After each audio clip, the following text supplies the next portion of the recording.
Constipation মানে হচ্ছে আমার বাউল মুভমেন্টটা স্লাগিশ হয়ে যাচ্ছে, সব থেকে বড় কথা, মানে আমার স্লো বাউল মুভমেন্ট। নর্মালি আমাদের স্টুল সারাদিনে, আমাদের হেলদি হ্যাবিট যেটা, সারাদিনে 2 থেকে 3 বার স্টুল হওয়া উচিত। 2 থেকে 3 বার স্টুল হওয়া উচিত। এবার অনেক সময় মানুষের একবারও হয়, ওয়ান শটে স্টুল ক্লিয়ার হয়ে যায়। স্টুলটা আমাদের কি হচ্ছে, এন্ড প্রোডাক্ট অফ ডাইজেশন, মানে আমরা এক থালা ভাত ডাল মাছের ঝোল খেলাম, আমাদের ওখান থেকে 3% শরীরে ঢুকলো, আর বাকি 97% স্টুল হয়ে বেরিয়ে গেল। তো এইটা হচ্ছে আমাদের এশিয়ান কান্ট্রিতে, ইন্ডিয়ান সিনারিওতে মানুষ এতটা পরিমাণ খেলে মানুষ ভাবে এতটা পরিমাণ স্টুল কেন হচ্ছে না। এটা একটা মানুষের প্রথমে বুঝে নিতে হবে, যেটা আমি সব জায়গায় বলি, এটা একটা সাইকোলজিক্যাল ইস্যু। স্টুল হচ্ছে ডেলি হওয়া উচিত। ওই একদম ম্যান্ডেটারি যে 3 বার হতে হবে এরকম কোনো ব্যাপার না, অনেক সময় একবারও হয়, অনেক সময় 2 বারও হয়, অনেক সময় 3 বারও হয়। এবার হচ্ছে স্টুল, আমরা কনস্টিপেশন কাকে বলবো? আমার স্টুল স্কিপ করে যাচ্ছে, আমার সপ্তাহে 3 দিন স্টুল হচ্ছে বা তার কম হচ্ছে, তাকে এরকম কন্টিনিউয়াস 3 সপ্তাহ ধরে এটা চলছে, তাকে আমরা কনস্টিপেশন বলবো। আমার স্টুল ঠিক হচ্ছিল, আজকে স্টুল হয়নি, আমি কনস্টিপেশন হয়ে গেলাম, এটা ভুল ধারণা। হতে পারে আজকে স্টুল হয়নি, কিন্তু এর গাইডলাইন বা এর ডেফিনেশনটা যদি বলেন, একটা সপ্তাহের মধ্যে আমি সপ্তাহে less than 3 times স্টুল, মানে সপ্তাহে 3 দিনের কম স্টুল হলো, এটা 3 সপ্তাহ ধরে আমি এটা ভুগছি, তাকে বলে কনস্টিপেশন। 1 নম্বর। 2 নম্বর হচ্ছে এর কনস্টিপেশন অনেক ভাগ আছে। আমার ফুড হ্যাবিট, আমি যদি জল কম খাই, আমি ফাইবার কম খাই, আমি তৈলাক্ত খাবার বেশি খাই, আমার খাবারের গ্যাপ অনেক বেশি আছে, আমি স্টুল স্কিপ করি, আমার পটি পেয়েছে আমি চেপে রাখলাম, অনেক বাচ্চারা আজ স্কুলে যাওয়ার পটি করে না, চেপে রাখে, এখানে করবো না, বাড়ি গিয়ে করবো। This is the very bad habits. সকালে ঘুম থেকে উঠে হেলদি পটি হওয়া উচিত, সেটা হলো না। ওই সারাদিন হলে হলো, না হলে হলো না। আজকে করলাম না, কালকে গিয়ে হলো, কি 2 দিন পর গিয়ে থার্ড ডে দিন হলো। এরকম প্রচুর মানুষ ইগনোরেন্ট আছে, সেই সব ক্ষেত্রে বিভিন্ন রোগের শিকার হয় মানুষ। কনস্টিপেশন হচ্ছে দুটো পার্ট, একটা হচ্ছে প্রোডাকশন আর একটা হচ্ছে ইভাকুয়েশন। তার মানে হচ্ছে আপনার স্টুলটা তৈরি হলেই হলো না, স্টুলটাকে ঠেলে আপনাকে বার করতে হবে। কোলোনিকের মুভমেন্ট আছে, সেগমেন্টাল মুভমেন্ট বলে, that is the ideal movement. Gradually আস্তে আস্তে আপনাকে ঠেলে ঠেলে স্টুলটাকে বার করে দেবে, 1 শটে কি 2 শটে। তো এই যে ট্রানজিটটা যদি আপনার ঠিক না থাকে, তার মানে কোলোনিক মুভমেন্ট ঠিক নেই, তার মানে স্টুল ফর্মেশন হলো না, মানে স্টুল ফর্মেশন হলেও এগোলো না।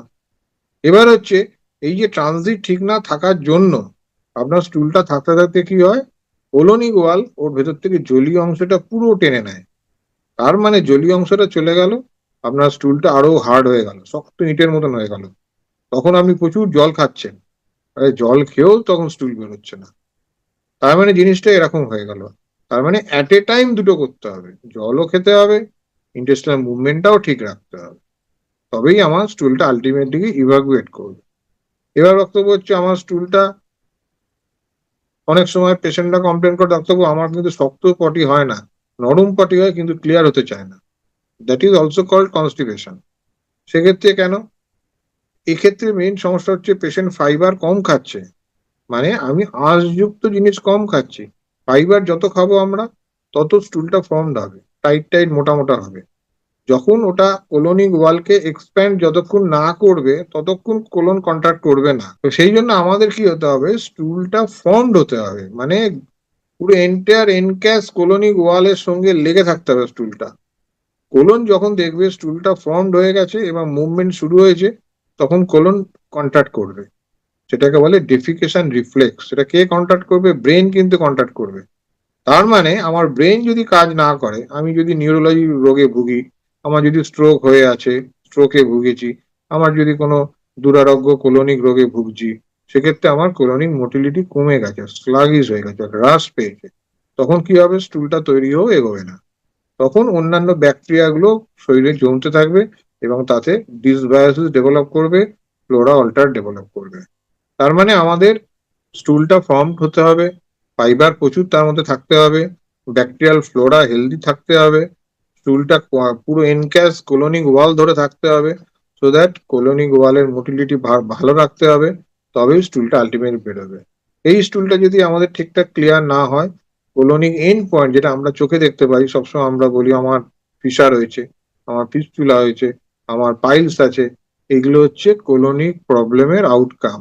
তার মানে আপনি বাইরেটা দেখতে পাচ্ছেন। আমি আপনাকে যখন চিকিৎসা করব, আমি পুরো এন্টায়ার কোলনটা দেখতে পাচ্ছি। আপনার কোলনের ভেতরে সমস্যা আছে। আপনি ভেতরে সমস্যা করলে আপনার বাইরে পাইলসও কমে যাবে, প্রেশারও কমে যাবে, কোলনিক মোটিলিটি ইমপ্রুভ করবে, আপনার ওয়ান টাইম হেলথি পটি হবে। তার জন্য আপনাকে গুড হ্যাবিটস গুলো মেইনটেইন করতে হবে। প্রচুর পরিমাণে ফাইবার খেতে হবে, প্রচুর পরিমাণে জল খেতে হবে, ফিজিক্যাল এক্সারসাইজ করতে হবে। খেয়ে দিয়ে বসে থাকা যাবে না। এখনকার মানুষের সময় নেই বসে, বসে সব কাজ। এখন মানুষ এক্সারসাইজ করতে হবে, মুভমেন্ট করতে হবে, লাইফস্টাইল মডিফিকেশন এর উপর জোর দিতে হবে। আপনার স্টুল ক্লিয়ার হবে তো বাদ। ডায়াগনোসিস বলতে স্টুল আমাদের ওই একটা ম্যানোমেট্রি বলে টেস্ট হয়। ওটা হচ্ছে অ্যানোরেক্টাল ম্যানোমেট্রি বলা হয়।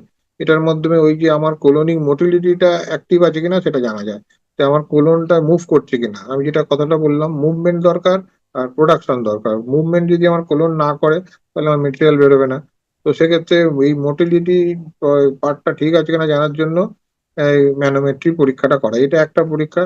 নরমাল স্টুলের একটা আমরা বেসিক টেস্ট আমরা করতে পারি, রুটিন কালচার করতে পারি কোনো ব্যাকটেরিয়া রয়েছে কিনা। অনেক সময় আলসারেটিভ কোলাইটিসের জন্য পেশেন্টের যদি কোলনিক আলসার থাকে, রক্তপাতের প্রবণতা থাকে, সেসব ক্ষেত্রে আমরা ফিকাল ক্যালপ্রোটেক্টিন বলে একটা টেস্ট হয়, যেটা স্টুল নিয়ে টেস্ট, ফিকাল ক্যালপ্রোটেক্টিন। এই টেস্টটার মাধ্যমেও আমরা বুঝতে পারি কোলনে কোনো ইস্যু আছে। সেক্ষেত্রে সেইভাবে তার ম্যানেজমেন্ট দেওয়া হয়। এই আর অন্যান্য ইনভেস্টিগেশন বলতে আমরা কোলন প্রিপারেশন করে কোলোনোস্কোপি করতে পারি। কোলনে পুরো আমরা ওয়াশ করে ক্লিন করে আহ, একটা প্রোব দিয়ে যেটা আমাদের কোলোনোস্কোপ আছে সেটা ইন্ট্রোডিউস করে ভেতরের ওয়ালে কোনো ঘা আছে কিনা, অনেক সময় ঘা থাকতে পারে, রক্তপাত থাকতে পারে, পাইলস থাকতে পারে। এইসবের জন্য আমাদের খাদ্যদ্রব্য আটকে যাচ্ছে, বা কোনো অবস্ট্রাকশন থাকতে পারে বয়স্ক মানুষদের। মানুষ আকোলন মোটিলিটি কোলন, মানে ইন্টারস্টেলার মোটিলিটি জিরো, যেহেতু ব্রেনের তাদের কোনো প্রবলেম আছে বয়স্ক মানুষদের। আবার অনেক সময় ভেতরে কোনো টিউমার থাকতে পারে যেটার জন্য আটকাচ্ছে, যেটা আমরা বাইরে থেকে জবরদস্তি কোনো ল্যাক্সিটিভ দিয়ে চেষ্টা করছি বার করার চুল, অথচ রাস্তা বন্ধ হয়ে আছে। তো সেটা আমরা কোলোনোস্কোপির মাধ্যমে ভেতরে ইন্ট্রোডিউস করে দেখতে পারবো, এবং অনেক সময় বায়োপসিও নিতে পারবো। বায়োপসি নিয়ে তার টেস্টও করতে পারবো। সেই টেস্টটা করে সেইভাবে তার চিকিৎসা দিতে পারবো। এই ট্রিটমেন্ট যদি আমরা না করি তাহলে পরবর্তীকালে মেইন সমস্যা হচ্ছে দুরারোগ্য রোগে আমাদের ভুগতে আর বেশি বাকি থাকবে না। বিশেষ করে কোলনিক ওয়ালে আলসারেশন হতে পারে, কোলনিক ওয়ালের অবস্ট্রাকশন হতে পারে। এছাড়াও বিভিন্ন রকম খারাপ জাতীয় ব্যাকটেরিয়া স্টুলে থাকে আমাদের, যেহেতু স্টুল বর্জ্য বা বর্জ্য পদার্থ, সেটার জন্য আমাদের শরীরে তার প্রবাহিত সেপ্টিসেমিয়া পর্যন্ত ডেভেলপ হতে পারে। অবস্ট্রাকশন হয়ে আরো বেশি ঊর্ধ্বগামী খাদ্যদ্রব্য ঊর্ধ্বগামী হতে পারে। সেক্ষেত্রে আমাদের প্রচুর পরিমাণে ব্লোটিং এনহান্স হতে পারে, যেটা আমি একটু আগে বললাম। ব্লোটিং বাড়তে পারে এবং আলটিমেটলি জিআরডি সমস্যাও এনহান্স হতে পারে। এইসব সমস্যা বাড়তে পারে। আর ব্যাকটেরিয়াল ফ্লোরা অল্টার্ড হয়ে গেলে বিভিন্ন লিভার ডিজিজও দেখা যেতে পারে। এইসব কারণ তৈরি হতে পারে। বিশেষ করে কোলোনিক ক্যান্সারও ভেরি কমন আউটকাম। আমাদের যেরকম লোকাল রেকটাল ক্যান্সার হতে পারে, বা কোলনিক ওয়ালেরও ডিসপ্লাস্টিক চেঞ্জেস হয়ে ক্যান্সার ডেভেলপ করতে পারে, অ্যাডিনোকার্সিনোমা অফ দ্য কোলন বলে। সেটার দিকেও আমাদের মাথায় রাখতে হবে, সেই জাতীয় যাতে সমস্যা অ্যারেজ না করে। এই জন্য ক্রনিক কনস্টিপেশন সবসময় ডাক্তারদের অ্যাডভাইস করে ওষুধ খাওয়া উচিত। কনস্টিটিউশন প্রিভেনশন হয় ট্রানজিট মোটিলিটির জন্য। প্রথমেই বললাম মোটিলিটি কখন কমে যাবে, যখন আমরা ফ্যাটি প্রোডাক্ট খাবো। এটা আমি বলছিলাম, প্রথম থেকেই বলে আসছি।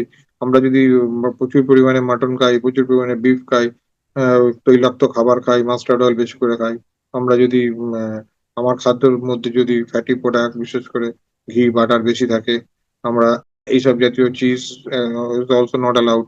তো এইসব জাতীয় জিনিস বা কার্বোনেটেড হেলথ ড্রিঙ্ক, যেগুলো কার্বোনেটেড, যেগুলো সফট ড্রিঙ্ক বাজারে পাওয়া যায়, সেগুলো আমরা যদি খাই বেশি করে, এগুলোতে কি হয়, ইন্টেস্টাইন ট্রানজিট কমে যায়। ট্রানজিট কমে যাওয়া মানেই হচ্ছে স্টুল কমবে, এগোবে কম। স্টুল জমে থাকা মানেই হচ্ছে আপনার বর্জ্য পদার্থ জমে থাকছে। আর স্টুল জমে থাকা মানেই হচ্ছে ব্যাকটেরিয়াকে আপনি ইনভাইটস করছেন, যে আনহেলদি ব্যাকটেরিয়া গুলো সিস্টেমে থেকে যাওয়াটা। এবার আনহেলদি ব্যাকটেরিয়া থাকতে থাকতে বিভিন্ন ওয়ালে চেঞ্জেস হবে, লার্জ ইন্টেস্টাইনে চেঞ্জেস হবে। তাই জন্য ফাইবার, প্রচুর পরিমাণে ফাইবার কিসে বেশি আছে, সমস্ত শাকসবজিতে ফাইবার আছে, প্রচুর পরিমাণে ফাইবার খান। হুইট প্রোডাক্টে প্রচুর ফাইবার আছে, হুইট প্রোডাক্ট বেশি করে খান। আপনি দেখবেন নর্থ ওয়েস্টে বা পাঞ্জাব পাঞ্জাব হরিয়ানা বা নর্থ ইন্ডিয়াতে প্রচুর পরিমাণে মানুষ হুইট প্রোডাক্ট খায়। আর আমাদের পশ্চিমবাংলাতেই মানুষ বেশি এইসব ভাত টাত এগুলো, যেহেতু এখানে রাইস প্রোডাকশন বেশি হয় বলে এখানে বেশি খায়, কিন্তু এখানে হুইট প্রোডাকশন কম বলে হুইট কম কম খায়। এতে ফাইবার কম খাওয়া হচ্ছে, দেখবেন ইস্টার্ন জোনে বেশি কনস্টিপেশন মানুষের প্রবলেম। আপনি প্রচুর পরিমাণে ফাইবার খান, প্রচুর পরিমাণে জল খান, আটার রুটি খেতে পারেন যেটা বললাম। এছাড়া ওটস এ প্রচুর ফাইবার আছে, আলাদা করে ওটস খেতে পারেন, কর্নফ্লেক্স খেতে পারেন। হুম? এইসব also is a good fiber, source of fiber. Not only এটা কনস্টিটিউশন এর জন্য ব্যবহার করার কথা বলছি না, ইটস এ গুড ফাইবার। এটা আপনি খেতে পারেন। হুম? বিফোর এইভাবে আপনি আপনাদের হাতে যে অস্ত্রগুলো আছে সেগুলো ইউজ করবেন। ল্যাক্সেটিভ কোনোভাবেই ইউজ করা উচিত না, পার্সোনালি আমার এটা পার্সোনাল ওপিনিয়ন। কারণ আপনি তো ভেতরের কি অবস্থা আছে না জেনে ল্যাক্সেটিভ খাওয়ার চেষ্টা করছেন। হ্যাঁ, ১ বার ২ বার ইউজ করা ঠিক আছে। কিন্তু কন্টিনিউয়াস বেসিস এ আপনার যখন ক্রনিসিটি হয়ে যাচ্ছে, তখন আপনি ল্যাক্সেটিভ ইউজ না করাই ভালো। কারণ ভেতরের এনভায়রনমেন্ট না জেনে বাইরে থেকে জবরদস্তি স্টুল বার করা একদমই কাম্য নয়।